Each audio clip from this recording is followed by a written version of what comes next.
আচ্ছা হুজুর, আমার বয়স 50, এক ওয়াক্ত নামাজ পড়ি না জুমা ছাড়া। হুজুর, আমার বয়স 40, জুমা ছাড়া কোনো নামাজ পড়িনি, ঈদ ছাড়া। আরেকজন বলেছে, ভাই আমি কত জেনা করেছি জানেন, কত নেশা করেছি জানেন, আজকের দিনে আমার সলিউশন কি? আমার বয়স 50, কোনো নেকি নাই। সুসংবাদ, সুসংবাদ, কি আল্লাহ পাইছো। আমি মাঝে মধ্যে চিন্তা করি, আল্লাহ এত দয়ালু না হলে, আল্লাহ এত দয়ালু না হলে আমরা পৃথিবীতে শেষ হয়ে যেতাম।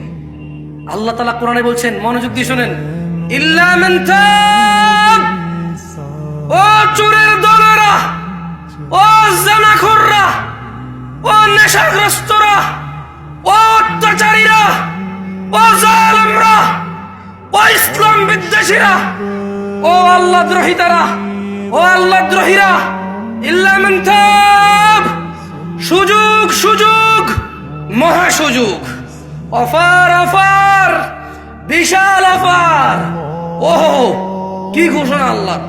অতঃপর যেই ব্যক্তি অন্যায়, চুরি হোক, যা হোক, নেশা হোক, জানা হোক, যে কোনো অন্যায় হোক, ইল্লা মান তাব, অন্যায় যত হোক, যে ব্যক্তি অন্যায় থেকে তওবা করলো, ফিরে আসলো, ও আমানা, আল্লাহর প্রতি ঈমান আনলো, ও আমিলা আমালান সালিহা, অপরাধ জমিন থেকে আসমানের মেঘমালা, অপরাধ জমিন পরিপূর্ণ হয়ে আছে, অপরাধ সাগরের অতুলনীয় জায়গায় পৌঁছে গেছে।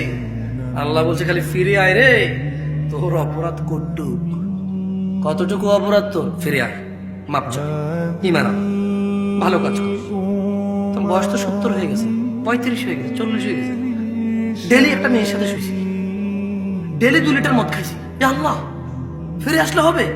আল্লাহ বলছে, আরে শোন, যদি তুই ফিরে আসস, ঈমান আনস, ভালো কাজ করস, এগুলো তোর গুনাহ পৃথিবী সমান, ফাউলাইকা ইউবাদদিল, আল্লাহ তোর গুনাহ এগুলাকে মাপ তো করবে, সব গুনাহকে ইউবাদদিলুল্লাহ সাইয়্যাতিহিম হাসানাত, তোর সব গুনাহকে, তোর নেকি নেই, তুই বয়স কম, মরে যাবে কিছুদিন পরে, বা তুই জানিস না 20 বছর বয়সে মরতে পারিস, তোর তো আমল নাই, তো তোর সব গুনাহকে আমি আল্লাহ নেকিতে পরিবর্তন করে তোর নেকির পাল্লা দিয়ে দেবো।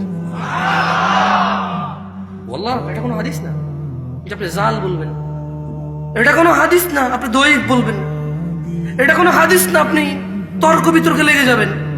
এটা সূরা, কোরআনের আয়াত, একেবারে আমি ব্যাখ্যাও করি নাই।